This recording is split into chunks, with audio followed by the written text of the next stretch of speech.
Hi everybody, welcome to Dynamo Sword Channel. I'm David, and today on Dynamo Sword Channel I will be presenting the follow-up review of the Ryujin T-10 Custom Wakizashi. Now, I initially reviewed this sword a little over a year ago, and I feel I've had enough experience with this sword to offer this follow-up review. So how did this Wakizashi perform cutting targets, and what is my opinion on its value to you as a potential buyer? Well, stay tuned and we'll find out.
Hi and welcome back.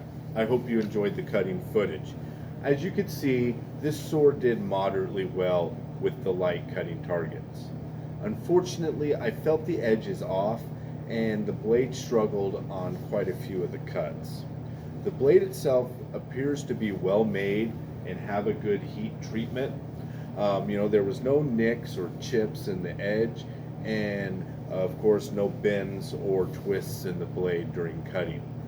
I was impressed with the blade, but found the factory edge lacking. As far as the blade itself goes, I would recommend its durability and function for a regular use cutting blade for medium to light target cutting. Regarding the Suka, its thick shape and handling definitely makes it more uncomfortable. The Sukamaki was lacking as it shifted and came loose at the Kashira. Of course, as was mentioned in the initial review, the fit and finish of the Suka and Kashire are definitely the least impressive part of this sword, as it has that loose Kashira, and of course, as you can see, the just sawed off katana Suka without any real attention to detail or shape to get that Kashira to fit properly. Nothing critically failed though, which is a good thing, but the sword would definitely be more comfortable and manageable with a better shaped Suka core and definite more attention given to the Sukamaki and Samagawa. Now you might have noticed I replaced the factory Suba with an antique Suba I had acquired last year. It is attractive and better in the hand than the overly large stock Suba that the sword initially came with. So I do kind of like it a little better. I might say that it might be a little light and throw off the balance, which might be what's affecting the cutting. But overall, I still think just due to kind of the dullness of the edge and just the unevenness of the edge, that it was definitely more edge than balance that was affecting the cutting on the targets. As far as the Habaki and Suba, it did hold up to cutting, and there was no looseness or wiggle in either. The saya fit is still sadly loose and rattly as it was in the initial, in the initial review. I never really did any customization or shimming to it, so I mean, with some attention to detail, of course, this saya could be remedied, but still was disappointing out of the box. But of course, not uncommon for these budget production Japanese swords. As far as the sword overall, I feel for the price point, this Ryujin Wakizashi is a little overpriced in regards to the fit and finish and general presentation. I mean, for sub $300 Wakizashi, there isn't much on the market, but for the same price, you can get Hanwei models, for example. They're Practical Plus, and Raptor Wakizashi, and of course there's other manufacturers in that $200 to $300 price range, such as Cold Steel, Dynasty Forge, and Ronin Katana, which do have better fit and finish and much more buyer recommendation.